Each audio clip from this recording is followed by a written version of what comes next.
guys, and welcome back to my vlog. The video for today ay may papakita po ko sa inyo guys. Actually, deserve ko naman siguro ito na bumili. Ayan, halos ilang taon na din ako na hindi nakabili ng mga gamit ko. Actually, ito, binili ko to dahil kailangan ko din naman. Kasi itong iPhone na to, nabili ko since 2020 pa. So, magka 5 years na siya. So, meron akong ginagamit na isang smartphone. Pero, kailangan nakasaksak to sa, alam niyo na, sa saksakan. Naka-charge ko lagi. Kaya, hindi ko na siya masyadong ginagamit. So, ginagamit ko lang din siya kapag manonood ako or else may yung SIM card ko para hindi mag-expire yung SIM card ko sa Pilipinas. Na nga, actually may history nito eh. Wala pa akong planong bumili o wala pa akong planong kumuha ng cellphone. Pinag-isipan ko kung anong cellphone yung kukunin ko.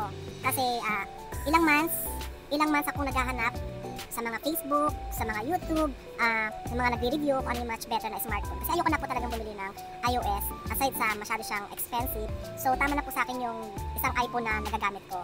Kaya nakapag-decide ako na kumuha ng isang smartphone. Nung last Ramadan, plano ko na kumuha ng smartphone, pero nadalawang isa ako kasi nga pag bumili ako ng isang smartphone, gusto ko yung worth it.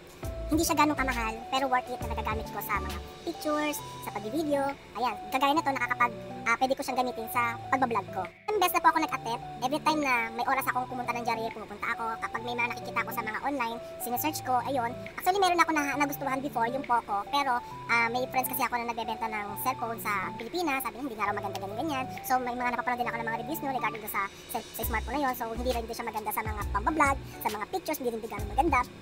Pero mura lang din kasi siya. Hindi, yung isang friend ko bumili ng cellphone, na smartphone. Ano ko kung ano magandang brand. Kasi plano ko talaga, yung time na bumili ako kahapon ng charger ng cellphone ko, ng itong iPhone nga. So doon ako nagpunta sa Jarier. Siyempre bibili ako ng charger, kailangan yung branded na, di ba? Para matagal mo siya nagagamit. Pinakita niya sa akin yung cellphone niya, ganyan. Tapos hanggang sa may nakita kami yung latest ng cellphone niya. Yung cellphone niya, meron pang mas latest. Nag-check ako, nagkambas kami, ganyan. Tapos mura lang din siya kapag itinabi mo. Tabi is a kind of the payment na pwede mo siyang hulug-hulugan or installment through STC Bank or Apple Pay ang payments nun. Pero monthly mo siyang huhulug-hulugan. So, baba naman yung payments niya, kaya carry lang naman. Kumuha ako ng smartphone. So, kahapon, dapat kukuha na sana ako, pero naisip ko na hanapan ko muna siya ng mga reviews kung maganda ba talaga yung smartphone na bibilhin ko bago ko siya bilhin. Ayoko naman kasi na bibili ako dahil maganda lang yung ano niya, yung style niya, yung specs niya. So, kailangan natin makita lahat-lahat yung. Kaya, nag-search muna ako at nanood muna ako ng mga reviews ng mga vloggers sa YouTube. At ito na nga, nakita ko na maganda naman siya at maayos siyang ni-review ng mga vloggers. So, kaya naisipan ko na rin siyang kunin. Ang nakuha kong brand is yung Nothing 3A Pro. Kasi yung nakuha ng kaibigan ko is Nothing 3A. So, yun. Maganda naman din yung pictures niya, may telephoto, tapos maganda din naman yung reviews ng ano niya, ng mga about regarding sa smartphone na to, sa brand na to. So, kaya naisipan ko siyang bilhin. Actually, ito siya.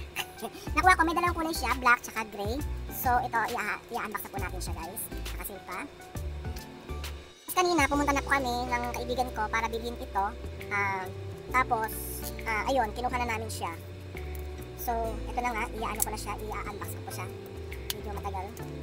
Kasi, yan. So, ang mga kasama niya is meron siyang, headset. Tapos, may kasama na rin siyang tempered glass. Case. Yung case niya, ito guys. Ito po yung case niya. So, ito po yung tempered glass niya. Tapos, ito na yung ito na po yung smartphone. Ang smartphone po nito is 256GB, 12GB ROM. Ito po siya. Ito na po. Yan. Silver po yung kinuha ko kasi yung iPhone ko is black na siya. Kaya kinuha ko itong ano na to. Kasi ilang mas tanin po talaga ako naghahanap ng mas magandang smartphone. Ito po siya guys. Ayan. So meron po siya mga telephoto, ito po. Tapos ang kagandahan po, chinek ko po yung camera nito. Nagzo-zoom siya ng mga 60 zoom. So para siyang iPhone 16. Tapos ultimo itong pinakamaliit na papel na to nakasulat dito. So kitang-kita niya. Kaya na isa sa mga nagustuhan ko. Kaya mas maganda po talaga kapag bibili kayo ng mobile na smartphone. Hanapan niyo muna po siya ng reviews kung ano yung mga specs na kailangan ninyo. Kagaya ko, ang specs na gusto ko is yung maganda yung pictures pag kinukuha na mo siya. Tapos maganda rin yung videos niya kasi nga syempre pwede ko siyang ginagamit sa pagbablog. Ayun, tapos ang kasama po nito is yung ano tawag to? Yung parang charger niya na Type-C rin siya. Parehas Type-C yung dulo. Ang wala lang sa kanya adapter. Tapos yung kanyang mahiwagang palundot. Ayan. Mahiwagang palundot. Ayan. Ito na po guys. Android. Sabi ko kasi pag bumili ako ng isang smartphone, gusto ko yung actually pinagpipilan ko is yung Samsung.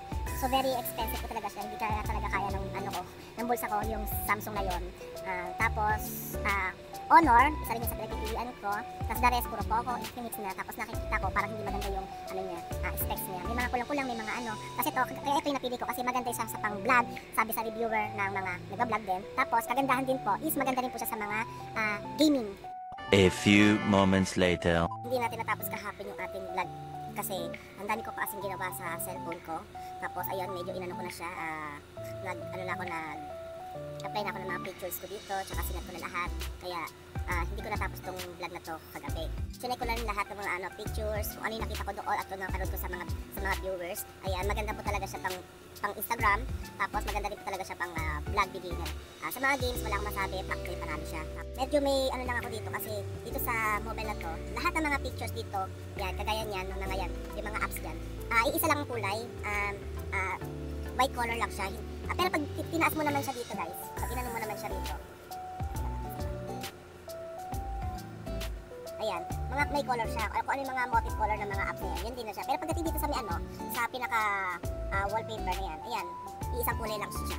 Built-in na rin yung ano nito, yung battery nito, tapos yung SIM card, ayan, parang sa ano rin, sa iPhone din siya, naka micro SD SIM card din siya. Tapos USB din yung ano niya, charger niya. Tapos yung ano niya, yung sa camera nga niya, medyo bulky nga siya ng konti dito. Pero dito meron siyang telephoto. Tapos dito sa may kabilang side, dito, meron siya ditong parang hindi ko siya maintindihan. Pero kapag ang sabi ng mga viewer, reviews, para siyang record. So, pwede ka mag-record dito. Ayan. Sa pictures talaga, sobrang panalo. Kung gusto niyo pala makita yung ano nito, yung makita yung mga reviews nito, search niyo lang po sa mga YouTube, sa mga nagba-vlogger. Kay Mary Tech Girl, ayun, search niyo lang po yung ano niya, yung reviews niya dito sa sa smartphone na to. Ang mobile unit po nito is Nothing 3A Pro. Yun. Hanggang dito na lang po ang ating video for today. Sana po masuportahan niyo po ito. Paki-like na rin po at share niyo na rin po. Don't forget to follow my page. Salamat po. Bye-bye!